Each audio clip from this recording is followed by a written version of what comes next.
Known தெரிஞ்ச ஒரு படம் பண்ண டைரக்டரை வச்சு படம் பண்ணேன். அதுவும் எனக்கு வியாபாரம் ஆசை. அதுக்கப்புறம் ஒரு புதிய இயக்குனர் வச்சு தான் பண்ணேன் 96.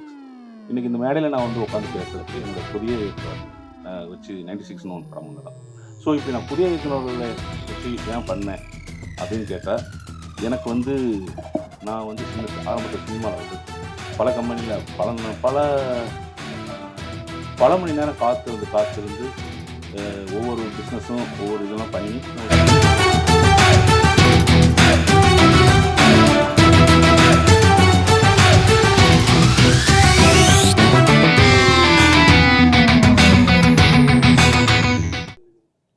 மகிழ்ச்சி, ரொம்ப சந்தோஷம்.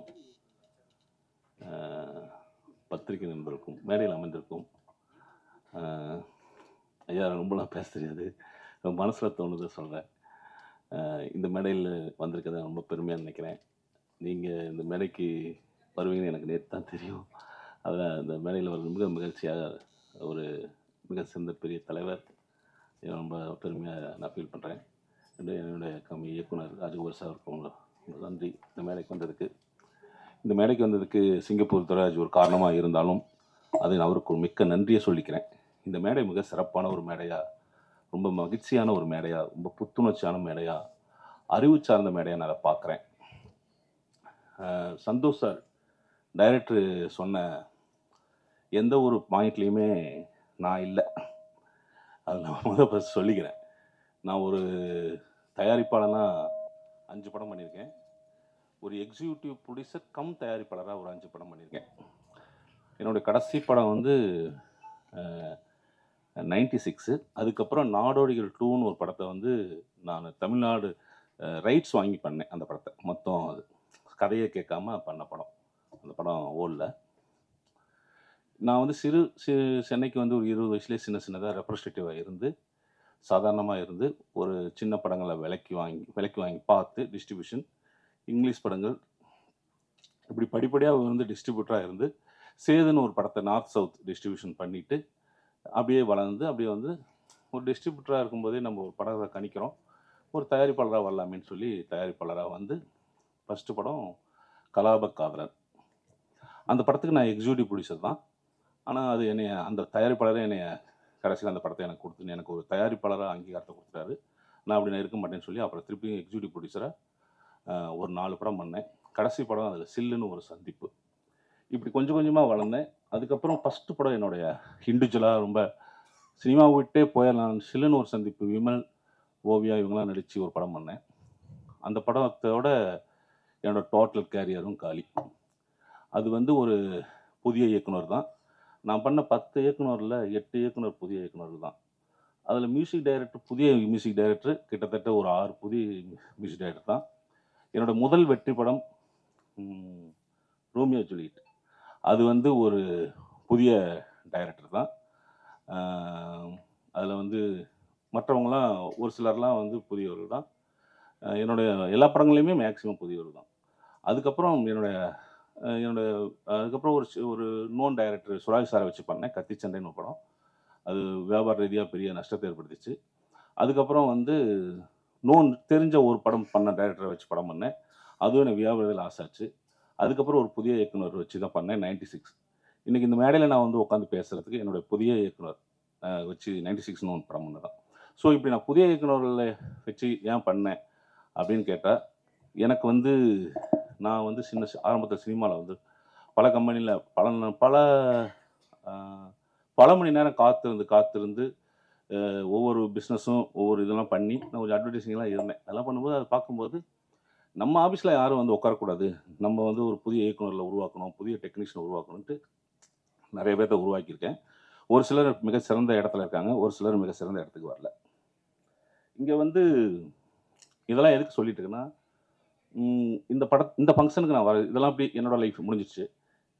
இந்த ஃபங்க்ஷனில் நான் வந்து நிறைய விஷயங்கள் வந்து ப்ராக்டிக்கலாக பார்க்குறேன். இந்த ஃபங்க்ஷனுக்கு நான் வர்றதுக்கு காரணம் வந்து உழைப்பாளர் தினம் அப்படின்னு ஒரு மிகச்சிறந்த ஒரு ராஜ்கோபால் சொன்ன மாதிரி மிகச்சிறந்த டைட்டில் கிடையாது. இது ஒரு வியாபாரம். இது இங்கே இருக்கிறதுக்கு வந்து இப்படி ஒவ்வொன்றையும் நம்ம கற்றுக்கிட்டு இந்த சில தவறுலாம் இருக்கும். நான் பேசும்போது தப்பாக நினச்சிக்கிறீங்க. ஏன்னா அவ்வளோ கண்டினியூவாக அவ்வளோ கிளாரிட்டியெல்லாம் பேச தெரியாது. நான் இருக்கிற உணர்வை சொல்லிடுறேன். இங்கே வந்து நம்ம வந்து உணர்வுகளையும் உண்மையான உணர்ச்சிகளையும் அப்படிலாம் அடக்கி வச்சுக்கிட்டு இங்கே வெற்றி பெறுவது மட்டும்தான் இலக்கு. சந்தோஷ் நிறைய விஷயங்கள் ரொம்ப ப்ராக்டிக்கலான விஷயங்கள் இந்த நந்தகோபாலுக்கும் நிறையா இருக்குது. பட் அதெல்லாம் வந்து ராஜ்குமார் சார் சொன்ன மாதிரி மிகச்சிறந்த தலைவர் உதாரணம் உட்காந்துருக்காரு. அவர் நம்மளே அவர் மிகப்பெரிய மேடையில் ஏற்றி நம்ம ரசித்தோமா? இதை தப்பாக நினச்சக்கூடாது. ரசித்தோமா? நம்ம மக்கள் அப்படி நம்ம மக்களை அப்படி கட்டுப்படுத்தி அப்படி வந்து ஒரு விஷயத்த இங்கே அரசியல் அடிமைகளாக்கி வச்சிருக்கு அப்படின்னா சொல்லணும். அதெல்லாம் பேசினா நிறைய உணர்வுகள் இருக்குது. அதெல்லாம் நம்ம அப்புறம் வந்து நாளைக்கு பத்திரிக்கை வரும் அப்படி ஒரு செய்தியாக வரும். ஆனால் அதெல்லாம் இங்கே பேச வரல. சந்தோஷ் ஒரு படம், நல்ல கதை, நல்ல ஸ்க்ரீன் பிளே, இது மட்டும் ஒரு படத்தை நல்ல படமாக ஆக்காது. அதுக்கு நிறைய விஷயங்கள் இருக்குது. அப்படின்னா 1 மணி நேரத்தில் 1 நிமிஷத்துலையும் இதை சொல்லிட முடியாது. காட்சி அமைப்பு இருக்குது. காட்சி அமைப்பு நம்ம மக்களுக்கு அந்த காட்சி அமைப்பை எந்த அளவுக்கு நம்ம எமோஷனலாக சொல்கிறோம், அந்த காட்சி அமைப்புக்குள்ளே இத்தனை பேர் உட்காந்துருக்காங்க. இந்த ஸ்க்ரீன் வந்து அவங்கள வந்து அதை வந்து என்ன பண்ணும், கனெக்ட் பண்ணும். ஸோ இந்த கனெக்ட் பண்ணுறதுக்கு என்ன இருக்குது, அந்த இயக்குனருக்குள்ள உள்ளுக்குள்ளே இருக்கிற உணர்வு. ஸோ இங்கே அதை தான் நம்ம பார்த்து நீங்கள் டூ லேட்னு ஒரு படம் பண்ணியிருக்கீங்கன்னு நினைக்கிறேன். நீங்கள் சிறந்த படமும் பண்ண முடியும், டெஃபினட்டாக பண்ண முடியும். ஏன்னா ஏன்னு கேட்டிங்கன்னா உணர்வு ரீதியான ஒரு மனுஷனுக்கு அந்த உணர்வை வந்து வெளிப்படுத்துகிற காட்சி அமைப்பு நம்ம வெறுமனே அதை ஓப்பனாக ஒரு விஷயத்த ஆடியன்ஸுக்கு சொல்ல சொல்ல அது இங்கே திகட்டிடும். அது வந்து ரொம்ப சுவாரஸ்யமாக இனிமையாக சொல்லணும். கண்டிப்பாக அந்த மாதிரி சொல்லுங்கள். சொல்லிட்டு வெற்றி பெறுங்க. ஃபஸ்ட்டு வெற்றி பெற்றுங்க. சந்தோஷ்னா இங்கே சினிமா பத்திரிக்கையாளருக்கு எல்லாத்துக்கும் தெரியணும், இந்த மேடையில் இருக்கணும் எல்லாத்துக்கும் தெரியும் போது ஒரு விஷயத்தை நீங்கள் சொல்லுங்கள். ரொம்ப வேகமாக போய் சேரும். வேகமாக போய் சேரும்போது என்ன ஆகிடுங்க கேட்டிங்கன்னா, நீங்கள் சொல்ல வேண்டிய விஷயம் எல்லாம் பக்காவாக தெரிஞ்சுட்டீங்க, வெற்றி அடைஞ்சிட்டீங்க, எல்லாம் தெரிஞ்சுட்டீங்கல்ல, அதுக்கப்புறம் என்ன ஆகும் தோணிங்கன்னா, உங்களுக்கு ஒரு மேடை தேவைப்படும். அங்கே நீங்கள் வேற ஒரு ரூட் ஆகிடுவீங்க. அந்த மாதிரி மக்கள் தான் இங்கே மாறிடுறாங்க. இங்கே ஒரு நல்ல ஸ்டேஜ் கிடச்சும் போது, ஒரு ஷீட்டு கிடச்ச பிறகு, ஒரு இடம் கிடச்ச பிறகு அவங்க வேற மாதிரி ஆயிடுறாங்க. ஸோ அதனால தான் வந்து அந்த வந்த இடத்த மறந்துட்டு ஒரு இடம் கிடச்சதுக்கப்புறம் அவங்க போய் ஒரு என்ன ஒரு சொல்கிறது, ரொம்ப ஒரு குஷனாக வந்துடுது. அப்புறம் விட்டுறாங்க. நீங்கள் சொன்ன டைரக்டர் லிஸ்ட்லாம் அந்த மாதிரி தான். அப்புறம் பத்திரிகை நண்பருக்கு ரொம்ப வேண்டிக் கொள்கிறேன். இங்கே நிறைய செய்தி சொல்லியிருக்காங்க. இந்த உழைப்பாளர் தினர் வந்து நீங்கள் எனக்கு என்ன பண்ணுவீங்க, கண்டிப்பாக பத்திரிகை நண்பர்களே நாளைக்கு ஒரு செய்தி போடுவீங்க, அவ்வளோதான். தயவு செய்து என்னன்னா, இங்கே ரொம்ப கம்மியாக தான் வந்திருக்காங்க. ஒரு 30-40 பேர் தான் வந்திருக்காங்க. கிட்டத்தட்ட 350 பேர் இருக்காங்க. இந்த செய்தியை ஒரு 2 நாளைக்கு ஒரு தாட்டி உழைப்பாளர் தினத்தை பற்றி போட்டிங்கன்னா, ஆனால் அது உங்களுக்கு வந்து உங்களோட கமர்ஷியல் எலிமெண்ட்டுக்காக அது இருக்காது. நீங்கள் தான் அதை உருவாக்கிக்கணும். நீங்கள் தான் அதுக்கு வந்து ஒரு கோர்வுப்படுத்தி இந்த படத்தை வந்து செய்தியை வந்து ஒரு 4-5 தாட்டி 6-7 தாட்டி போடுங்க. இந்த படம் வெற்றி பெறதுக்கு அது மிக என்ன சொல்கிறது, உறுதுணையாக இருக்கும். ரொம்ப நன்றி, மகிழ்ச்சி. ஆனால் தயாரிப்பாளர்களுக்கும் இங்கே நடிச்சிருக்கும் நடிகர்களுக்கும் மியூசிக் டைரக்டரு சிங்கப்பூர் லிரிக்ஸ் ரைட்டர்லாம் ரொம்ப பிரமாதமாக பேசினார். ரொம்ப மகிழ்ச்சி. இந்த மேடைக்கு என்னை வந்ததுக்கு நான் மிக்க நன்றி. ரொம்ப மகிழ்ச்சி. நானும் இங்கே வந்து சில விஷயங்களை கற்றுக்கிட்டேன்னு சந்தோஷம் அடைகிறேன். வணக்கம். அனைவருக்கும் வணக்கம். எனக்கு இந்த மேடை பேச்சு அவ்வளவு வசம் கிடையாது. அதனால் நான் பேசலை அப்படின்னு சொன்னேன். 4 சவத்துக்குள்ள அந்த பேச்சு பேசுகிறீங்க, எல்லாம் வந்து பேசுங்கிற மாதிரி என்ன பேச வச்சுட்டாரு. சந்தோஷ் இந்த கதையை சொல்லும்போது அந்த கொரோனா பெருந்தொற்று காலத்தில் தான் சொன்னார். அதுக்கு பிறகு வந்து அந்த கதையை எனக்கு அனுப்பி வச்சார். அப்போவே வந்து ஒரு 40% சீன் எல்லாம் வந்து இருந்தது. அதுலேயும் குறிப்பாக வந்து அந்த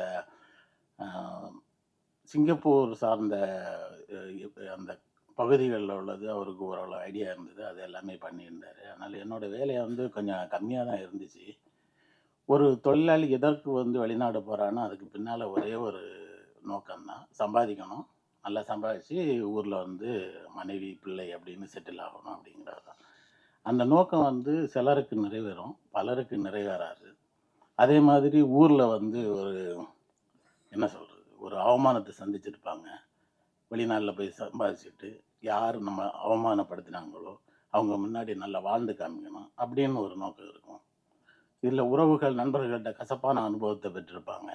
அவங்களும் அதே மாதிரி வெளிநாடுக்கு அவங்க போக வேண்டிய ஒரு நிர்பந்தம் என்னால் ஏற்பட்டிருக்கும். அங்கே போய் அவங்க சம்பாதிச்சு வரும்போது ஒரு குறிப்பிட்ட காலத்தில் எதுக்கு இனிமேல் ஊருக்கு போகிறது, இங்கே இருந்துடலாம் அப்படின்னு சொல்லிட்டு சிலருக்கு தோணும்.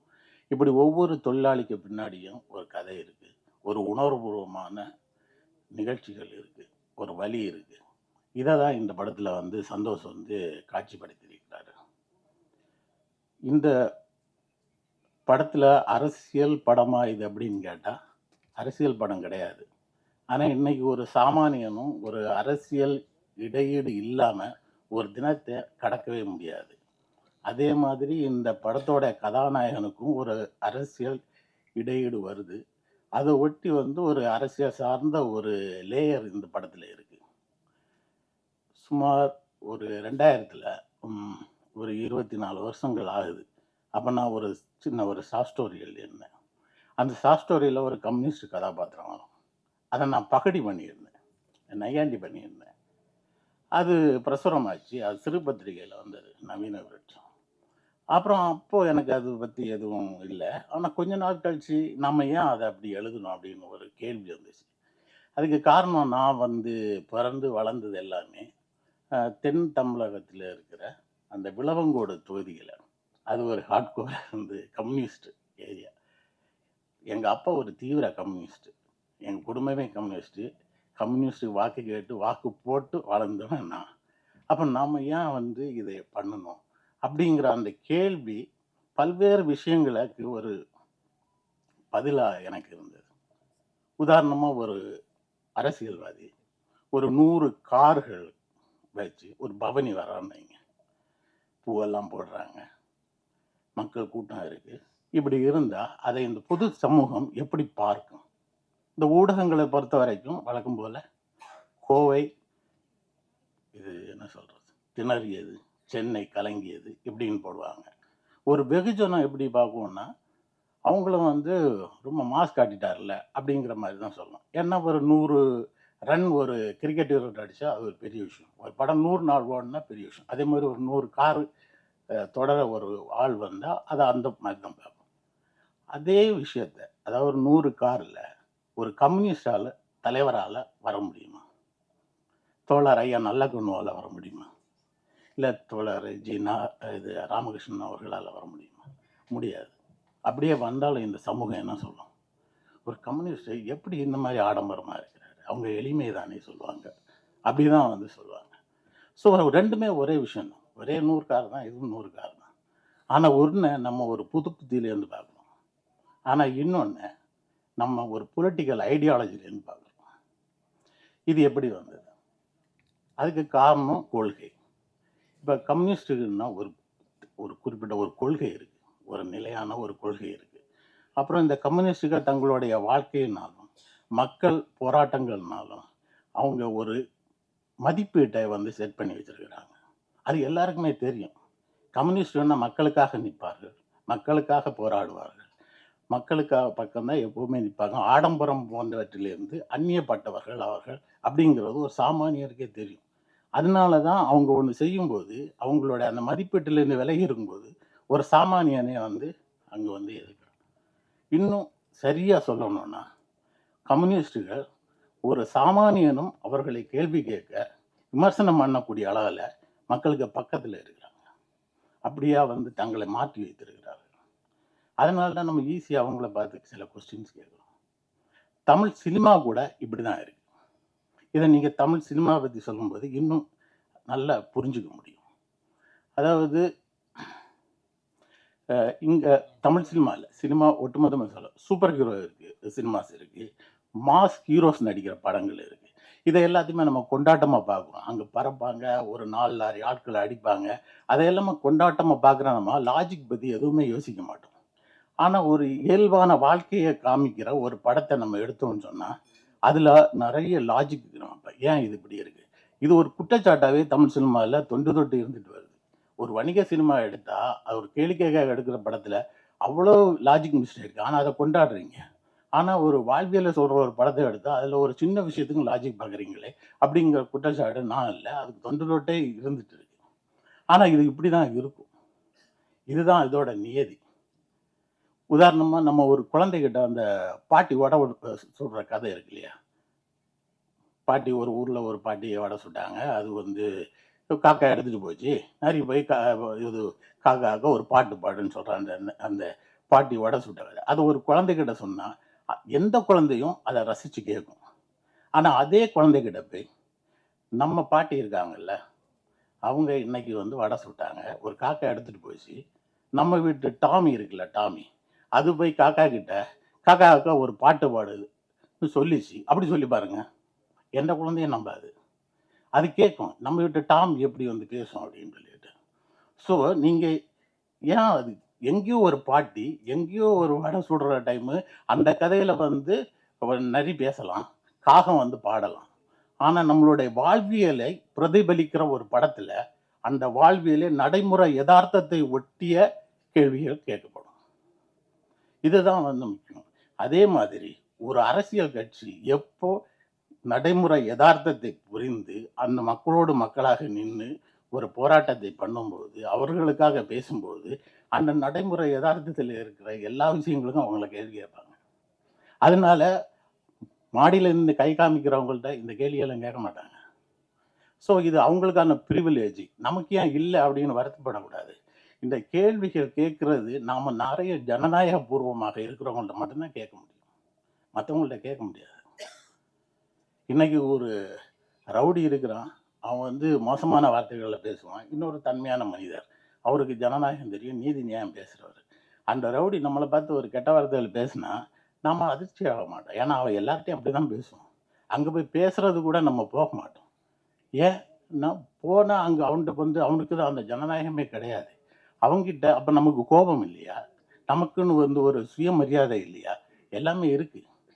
நீதி அரைச்சிட்டெல்லாம் இருக்குது. ஆனால் அவனுக்கு முன்னாடி அதை காமிக்க முடியாது. ஏன்னா அவன்கிட்ட அதுக்கு அந்த காதை, ஜனநாயகத்தின் காதை அவன்கிட்ட கிடையாது. அதனால் அவன்கிட்ட பேச மாட்டான். அவன் நாயின்னு சொல்லுவான், குரங்குன்னு சொல்லுவான், செருப்பால் அடிப்பேன்னு சொல்லுவான். அப்போ எல்லாம் நம்ம சும்மா தான் இருந்துட்டு இருந்தோம். அதே இது ஒரு தன்மையான மனிதர் டேன்னு கூப்பிட்டா கூட, என்னையா நீங்கள் டேன்னு கூப்பிட்டீங்க கேட்போம். ஏன்னா அவர்கிட்ட புரிய வைக்க முடியும். அவர்கிட்ட ஒரு ஜனநாயகத்தின் காது அவர்கிட்ட இருக்குது. அதனால ஒரு ஆள் கை நீட்டி பேசின உடனேயே ஆமாம் அவர்கிட்ட நீங்கள் எப்படி வந்து என்னை கை நீட்டி பேசலாம் அப்படின்னு கேட்குறோம் இல்லையா? ஸோ எப்போ ஒரு ஆள் ஜனநாயகம், அப்போ நம்மள்கிட்ட இருக்கிற இந்த என்ன சொல்கிறது, சுயமரியாதை, அறச்சீற்றம், இது எல்லாம் விழிப்போடு இருக்கணும்னா நம்ம முன்னாடி ஒரு ஜனநாயகமான ஒரு ஆள் இருக்கணும், ஒரு கொள்கை இருக்கணும். அதுதான் வந்து கம்யூனிசம். அவங்கள தான் நம்ம அதிகம் கேள்வி கேட்குறோம். அதனால நம்ம கேள்வி கேட்கும்போது நாம் ஒன்று கேட்கணும், நம்மளுடைய வீரம் மட்டும் கிடையாது கேள்வி கேட்பது. எதிரில் இருக்கிறவன் ஜனநாயகபூர்வமாக இருந்தால் மட்டும்தான் அந்த கேள்வியை நம்மளால் கேட்க முடியும். நான் இந்த புரிதல் எனக்கு அன்னைக்கு இல்லை, அதனால நான் அப்படி எழுதினேன். இன்னைக்கு அந்த புரிதல் இருக்கிறனால இந்த படத்தோட கதையில் ஒரு கேள்வி இதே மாதிரி ஒரு கம்யூனிஸ்ட் கிட்ட முன்வைக்கும்போது அவர் அதற்கான சரியான பதிலை என்னால் வசனமாக எழுத முடிஞ்சிருச்சு. அதனால ஒரு கேள்வி கேட்பது, இன்னொருத்தரை கேள்வி கேட்காம இருக்கிறோம் அப்படிங்கிறது அது அவங்களுக்கான ப்ரிவிலேஜா அப்படின்னு சொல்லிட்டு வருத்தப்பட வேண்டியது மக்களோடு மக்கள் இது பணி செய்துட்டு இருக்கிறவங்க கவலைப்பட வேண்டிய அவசியம் கிடையாது. இதற்கு மிக முக்கியமான இன்னொன்று சொல்கிறேன். இதோட ஏன் கிடையாது அப்படின்னா, இதோட எண்ட் ரிசல்ட் பார்க்கணும். தமிழ் சினிமாவில் கடந்த ஒரு 15-20 வருடங்களாக தமிழ் சினிமா மேடைகளில் ஒரு 3 இயக்குநர்களுக்கு மட்டும்தான் வந்து நிரந்தரமாக நாற்காலி விடப்பட்டிருந்தது. மகேந்திரன், பாலுமகேந்திரா, பாரதிராஜா. இந்த 3 பேருமே நடைமுறை யதார்த்தத்தை ஒட்டி படம் எடுத்த நம் காலத்தின் முக்கியமான ஆளுமைகள். அவங்க காலத்தில் அவங்கள விடையும் வணிக வெற்றி கொடுத்தவர்கள் எல்லாம் பார்வையாளர் வரிசையில் இருக்கும்போது இவங்களை மட்டும்தான் நம்ம மேடையில் வச்சு கொண்டாடணும். இன்னும் 50 வருஷம் கழிச்சு இவரோட படைப்புகளையும் இவங்களை நம்ம கொண்டாடுவோம். அதே போல் மக்களோடு நிற்கிற, மக்களோடு பயணிக்கிற, மக்களுக்காக போராடுகிற, பேசுகிற ஒரு தத்துவம், ஒரு தலைவர்களும் தான் நெடுங்காலம் நிற்பாங்க. அவங்கள தான் இந்த சொசைட்டி வந்து ஞாபகத்தில் வச்சுருக்கோம். அவங்கள தான் தங்களுடைய முன்னோடிகளாக பின்பற்றும். கடைசியாக இந்த படத்தோட சந்தோஷ் பற்றி சொல்லணுன்னா, அது ஒரு சென்னை எனக்கு அடுத்த ஒரு பெரிய ஒரு அற்புதமான விஷயங்கள்ல ஒண்ணு சந்தோஷ். சந்தோஷ எனக்கு பழக்கத்துக்கு முன்னாடி அவரோட அப்பா தான் எனக்கு பழக்கம். அண்ணாச்சி விக்ரமாதித்யன். அவருக்கு பிறகு தான் அவங்க மூலமா தான் எனக்கு சந்தோஷ், பிரேம் எல்லாமே எனக்கு வந்து பழக்கம். இன்னைக்கு அவர் ஓப்பனா சில விஷயங்கள் பேசுறது, இது எல்லாமே வந்து எனக்கு நானே சொல்லியிருக்கிறேன். இந்த ஆரம்பத்தில இதெல்லாம் வேணுமா? அப்படிங்கிற மாரி. ஆனா அது வந்து மகிழ்ச்சியா இருக்கு. ஆனா யாராவது ஒரு ஆள் பேசி தானே ஆகணும் அப்படின்னு. ம். இறுதியா நம்ம ஒரு விவசாயம் பண்ண போறோம் அப்படின்னு சொன்னா, இப்போ மாங்கன்று வைக்கிறோம், தென்னங்கன்று வைக்கிறோம், பெரிய அளவுல விவசாயம் பண்ண போறோம்னா, ஒரு அனுபவசாலிகள் என்ன சொல்லுவாங்க அப்படின்னா, ஆ "நீ அதெல்லாம் பண்ணு. ஆனா அதுக்கு கூட கொஞ்சம் கீரையும் வை" அப்படின்னு சொல்லுவாங்க. ஏன்னா ஒரு மாங்கன்றோ, இல்ல தென்னங்கன்றோ அது வளர்ந்து நமக்கு பயன் தர்றதுக்கு பல காலம் ஆகும். அந்த பெரிய ஒரு டைம் பீரியட்ல நம்மளுக்கு ஒரு சலிப்பு வரும், ஒரு அயர்ச்சி வரும். ஆனா கீரை அப்படி கிடையாது. அதோட வளர்ச்சிய ஒவ்வொரு நாளும் நம்ம பார்க்கலாம். ஒவ்வொரு நாளும் பார்க்கலாம். ஒரு 2 வாரத்தில நம்ம வந்து அறுவடை செய்துட்டு போலாம். அது வந்து நமக்கு பெரிய ஒரு திருப்திய தரும். நம்ம நீண்ட தூரம் பயணிக்கும்போது, அதில சோர்வு தட்டாம இருக்கிறதுக்கு இது பெருசா உதவும். இந்த படத்தை பணியாற்றிய நான் உட்பட எல்லோருக்குமே வந்து இது ஒரு என்ன சொல்றது? ஒரு கீரை அறுவடை மாரி தான். இதோடைய அ இது கிடைக்கப் போற லாபம் சின்னதா இருக்கலாம், பெருசா இருக்கலாம். ஆனா இது வந்து கீரை மாரி ஒரு டேஸ்டான ஒரு விஷயம். எங்க எல்லாருமே நாங்க ஒரு பெரிய ஒரு ரன்ல இருக்கிறோம். ஒரு நீண்ட ஓட்டத்தில இருக்கிறோம். அதில நாங்க சலிப்படையாம இருக்கிறதுக்கு மிக முக்கியமா இந்த படம் ஒரு முக்கியமான ஒரு காரணமா, ஒரு பூஸ்ட்டா எங்களுக்கு இருக்கும். அதற்கு நான் வந்து சந்தோஷுக்கு நன்றி சொல்ல கடமைப்பட்டிருக்கிறேன். நன்றி.